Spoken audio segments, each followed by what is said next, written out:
Letošnja jubilejna oživela ulica je ponovno postregla z zanimivim dogajanjem. Občutje ob izvedbi je vrisala predsednica kluba študentov občine Koper, Lea Prodan. Ja, teh 20 let, glede da sem jaz 5 let na klubu, je šlo to tako hitro, tako da res fenomenalno. Še vse zato, ker klub pa jih praznuje 25 in res, če to se danes izpelje, kot smo si zaželeli, bomo presrečni. Dogajanje je bilo pestro.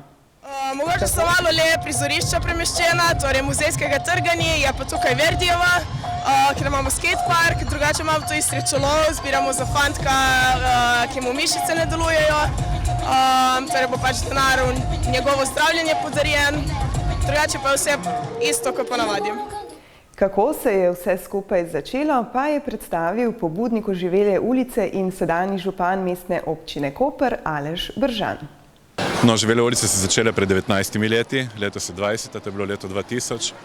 Takrat sva se dva študenta sedla na pijačo in razmišljali o tem, kako bi se lahko Koper malo oživelo in dejansko se razmišljali o tem, kako bi lahko naredili noč za Koperčane, ne prav kopersko ali pa rumeno noč, kako bi živeli eno izmed bolj mrtvih ulic, to je seveda Kidričeva, in kako bi lahko prišli do tega, da se začne dogajati tudi med tednom.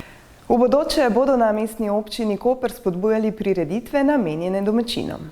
Idej je veliko, letos nam še ni uspelo tudi kar se tiče rumene noči, jo malo nadgraditi, nažalost nam je vreme nagajalo, ni pa potrebe, da živi 365 dni, lahko jih živi tudi samo 250, ampak ti naj bodo prijetni dnevi.